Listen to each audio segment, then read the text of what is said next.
வணக்கம். பரந்தூர் விமான நிலைய போராட்டம் கிட்டத்தட்ட 2 வருஷத்துக்கு மேலே அந்த மக்கள் போராடிக்கிட்டு இருக்காங்க. எனக்கு தெரிஞ்சு அரசியல் கட்சி தலைவர்கள் ஆரம்பத்தில் நிறைய பேர் போய் பார்த்துட்டு தான் வந்தாங்க. சில அமைச்சர்களும் போய் மக்களை சந்திச்சுட்டு தான் வந்தாங்க.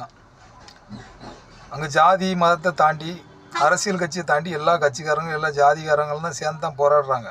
இது எல்லாருக்கும் தெரிஞ்ச விஷயம். நேற்று விஜய் போய் பேசுனதை நிறைய பேர் ஒரு கிண்டல் பண்ணுறாங்க. விஜய் அங்கே போய் பேசுனதெல்லாம் கரெக்டு. பிஜேபி மக்களை சந்திச்சதெல்லாம் தவறே கிடையாது. சந்திக்கணும். ஒரு அரசியல் கட்சி ஆரம்பித்தவரை சந்திக்க தான் செய்யணும். ஆனால் விஜய் இப்போ ஏன் போனார்னு ஒரு கேள்வி எல்லாருக்கும் வரும். ஏன்னா இவ்வளோ நாள் போகல, கிட்டத்தட்ட 2 வருஷமாக நடக்கிற போராட்டத்தை இவர் ஏன் ஆரம்பத்தில் போய் சந்திச்சிருக்கலாம்ல, இவர் கட்சி ஆரம்பித்த புதுசிலே போயிருக்கலாம் அப்படின்னு ஒரு கேள்வி வரும். மற்றபடி விஜய் அங்கே பேசின விஷயம்லாம் கரெக்டு தான். இங்கே இருக்க திமுக டங்ஸ்டன் எதிர்க்குது. ஆரம்பத்தில் அந்த பரந்தூர் விமான நிலையம் ஏடிஎம்கே ஆட்சியிலே போட்ட வந்த திட்டம் தான். அப்போ எதிர்த்துட்டு இப்போ ஆதரிக்கிறாங்க அப்படின்னு நிறைய கேள்விகள் இருக்குது, நமக்கு இருக்குது.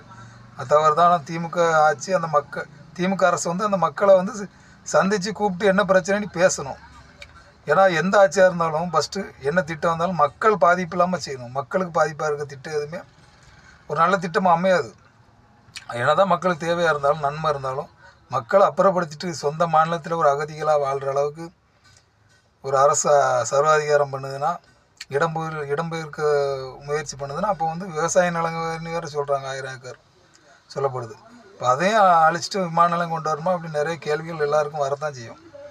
அதனால் மக்களை கூப்பிட்டு அந்த மக்களுக்கு பிரச்சனையை பேசணும் அரசாங்கம். இது மத்திய மாநில அரசு கொண்டு வர திட்டம்னு சொல்கிறாங்க. அப்போ விஜய் இந்த டங்ஸ்டன் துறைமுகத்தில் அதுவும் மத்திய அரசு திட்டம் தான். அது திமுக அந்த திட்டத்தை எதுக்குங்கிறதால அங்கே போய் பேசலையான்னு நமக்கு ஒரு கேள்வி இருக்குது. ஏன்னா அங்கேயும் போய் பேசியிருக்கும்ல. இது மத்திய அரசு திட்டம் தான். இங்கே ஒன்றிய அரசுலாம் சொல்லி பேசுகிறாரு. இப்போ அங்கேயாவது ஒன்றிய அரசு திட்டம் தான். இப்போ திமுக அங்கே அதை எதுக்கிறதால நீங்கள் அங்கே போய் பேசலையா, இல்லைனா இங்கே திமுக ஆதரவாக இருக்கிறதால பேசுகிறீங்களா? உள் மாநிலத்தில் ஒரு அரசியல் பண்ணுறாரா விஜய்னு ஒரு கேள்வி வருது. அதனால் விஜய் எல்லா இடத்துலையுமே பேசணும். இப்போ மக்களுக்காக நிற்கிறான்னா எல்லா திட்டத்தையும் மத்திய அரசு மாநில அரசோ மக்களுக்கு எதிராக இருக்குன்னா அந்த திட்டத்தை ஏற்றி பேசணும். எல்லா இடத்துலையும் எங்கள் ஊர் பக்கத்தில் ராக்கெட் ஏவுதளம் ஒன்று வருது. அதுவும் நிறையா சின்ன சின்ன ஆர்ப்பாட்டங்கள் பண்ண தான் செய்கிறாங்க. உடம்புடி பக்கத்தில் பண்ணிக்கிட்டு தான் இருக்காங்க. அது ஒரு தீர்வு இல்லை. இடம் கொடுக்குறேன், வீடு கட்டித்தரேன்னு நிறைய அரசு செய்கிறதாகவும் கேள்விப்படுறோம், நம்ம சொல்கிறாங்க. அப்போ இதெல்லாம் எதிர்த்து விஜய் பேசணும்.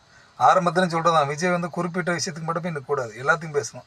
ஜல்லிக்கட்டில் அந்த ஜாதி பிரச்சனையில் ஒரு மாடு பிடிக்கிற ஒரு வாக்குமூலமே கொடுத்தாரு. அப்போ அதுக்கு எடுத்து ஒரு சின்ன ஒரு அறிக்கை கூட விஜய் கூடலாம் ஒரு அதை பற்றி பேசவே இல்லை.